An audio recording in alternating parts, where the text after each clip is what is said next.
Hello students, आज इस class में हम लेसन 5 के थिंग्स कॉमन प्रॉपर्टीज़ इसकी क्वेश्चन आंसर हम सोल्व करेंगे।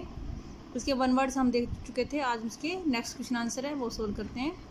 अगर किसी बच्चे को प्रॉब्लम है तो वो कमेंट्स में पूछ सकता है। तो फर्स्ट है, व्हाट इज़ क्लासिफिकेशन। क्लासिफिकेशन क्या है, वर्गीकरण क्या है। क्लासिफिकेशन हिंदी में बोलते हैं वर्गीकरण।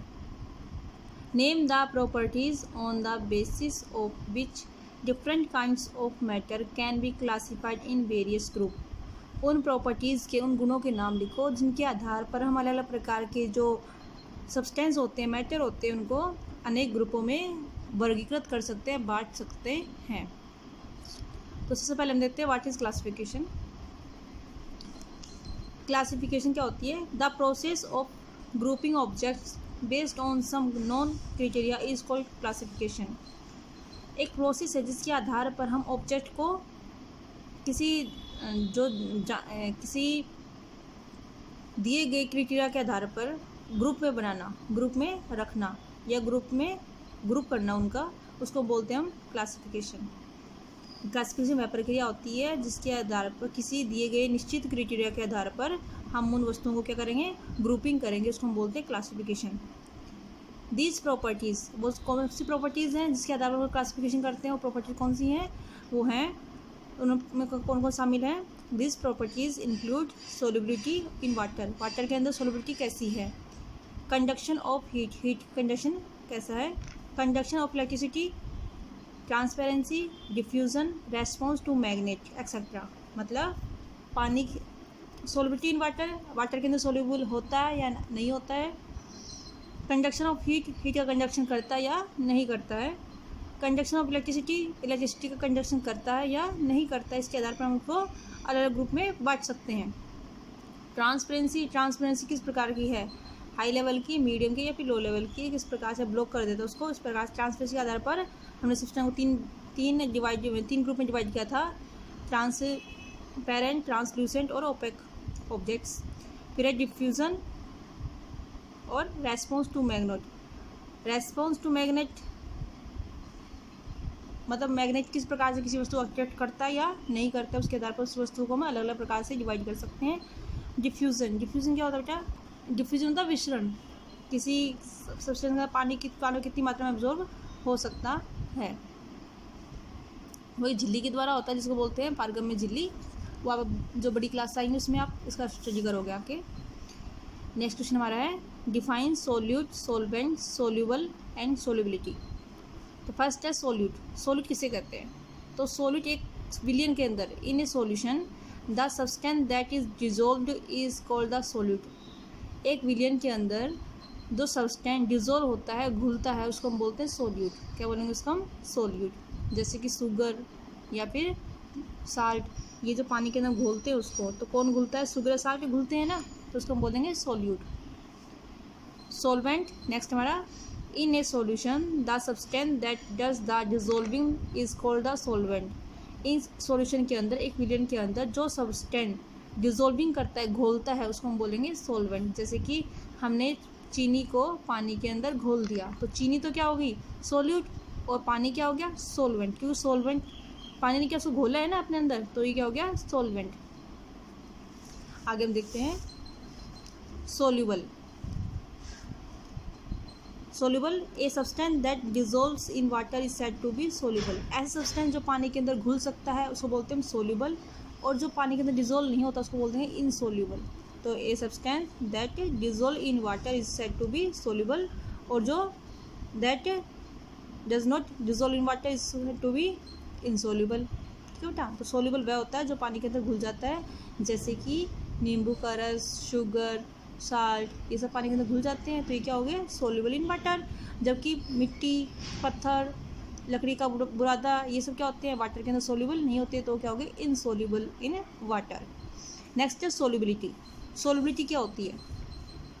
सोल्युबिलिटी होती है the amount of solute that will completely dissolve in a given amount of solvent at a specific temperature is called its solubility. Solubility क्या होती है? The amount of solute, solute की वह मात्रा होती है जो कि पूरी तरह से किसी दिए गए सॉल्वेंट के अमाउंट में घुल जाती है और उसका टेम्परेचर क्या होता है, स्पेसिफिक होता है। स्पेसिफिक टेम्परेचर पर किसी दिए गए सॉल्वेंट के अमाउंट में जो हमारे सॉल्यूट की मात्रा दी गई है वो कम्प्लीटली डिजोल्व हो जाती है, वो उस सॉल्यूशन की सॉल्युबिलिटी कहलाती है।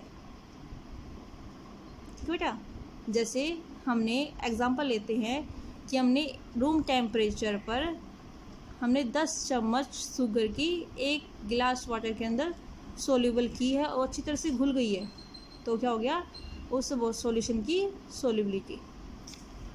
आगे हम देखते हैं difference in the what is the difference, what is the difference, क्या अंतर है between good heat conductor and bad heat conductor.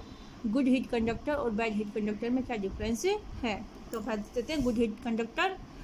Good heat conductors, जो अच्छे हीट के कंडक्टर्स होते हैं वो क्या करते हैं, the substance that transfer heat are said to be good heat conductors. ऐसे सब्सटेंस जो हीट को ट्रांसफ़र करते हैं, जैसे सभी मेटल्स होते हैं, जो भी हमने रसोई के अंदर बर्तन होते हैं वो सब मेटल्स के बने होते हैं, और मेटल्स या फिर एलॉय के बने होते हैं, और ये क्या करती है, हीट को ट्रांसफ़र करती हैं, तो उसको क्या बोलते हैं, गुड हीट कंडक्टर्स। क्या बोलेंगे, गुड हीट कंडक्टर्स। जैसे metal, silver, copper, iron, aluminium, ये सब क्या होते हैं, गुड हीट कंडक्टर्स होते हैं। नेक्स्ट है bad heat conductors. The substance that do not transfer heat are called bad heat conductors. Example wood, plastic, stone. ऐसे सब्सटेंस जो कि हीट को ट्रांसफ़र नहीं करते हैं, हीट को ट्रांसफ़र नहीं करते हैं, जैसे कि लकड़ी है। लकड़ी का अगर जो हमारे रसोई में जो काम करते हैं उसका जो हैंडल होते हैं वो क्या होते हैं, एबेस्टस या फिर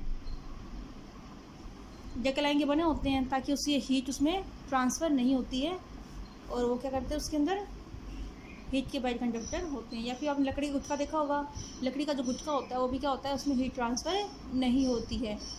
हम लकड़ी आगे जलती रहती है, पीछे से आराम से उठा सकते हैं। आगे हम देखते हैं इसमें नेक्स्ट है कंडक्टर्स और इंसुलेटर में डिफरेंस। तो फर्स्ट है कंडक्टर्स। कंडक्टर्स किसे कहते हैं, कंडक्टर होते हैं material that permit electricity to move easily are called conductors. ऐसे पदार्थ जो कि आसानी से इजीली से इलेक्ट्रिसिटी को मूव होने देते हैं, इलेक्ट्रिसिटी को अपने में से पास होने देते हैं, उसको हम बोलते हैं कंडक्टर्स। क्या बोलते हैं, कंडक्टर्स। इसकी सेकंड डेफिनेशन है electricity needs a path to flow which is called conductor.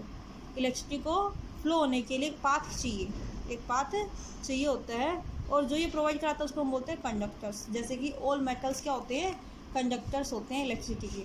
और जैसे कि हमारे जो वायर होते हैं वो मोस्टली किसके बने होते हैं, कॉपर के बने होते हैं। किसके बने होते हैं, कॉपर के बने होते हैं। तो क्यों, कि कॉपर क्या है, एक मेटल है, और मेटल होती है वो इलेक्ट्रिसिटी की कंडक्टर होती है। नेक्स्ट है इंसुलेटर। क्या है, insulator. Materials that do not allow electricity to flow freely are called insulator. ऐसे कंडक्टर्स, ऐसे मटेरियल्स जो कि इलेक्ट्रिसिटी को फ्लो नहीं होने देते अपने में से, उसको हम बोलते हैं इंसुलेटर। क्या बोलेंगे, इंसुलेटर। नेक्स्ट क्वेश्चन हमारा है what is the density of water which object sink in और फ्लोट ऑन वाटर। डेंसिटी क्या होती है, वाटर की डेंसिटी क्या होती है। पहले हम देखते हैं डेंसिटी होती क्या है। डेंसिटी क्या होती है, the measurement of the amount of mass, मतलब मास की जो मात्रा है उसका मापन। इन ए गिवन वॉल्यूम, दिए गए वॉल्यूम के अंदर जो हमें मास की जो मात्रा है उसका मापन करता है किसी भी ऑब्जेक्ट का, उसको बोलते हैं डेंसिटी। तो वाटर की डेंसिटी कितनी होती है, वाटर की डेंसिटी होती है 1 ग्राम सेंटीमीटर क्यूब। तो वाटर डेंसिटी कितनी होती है, 1 ग्राम सेंटीमीटर क्यूब, ये होती है वाटर डेंसिटी।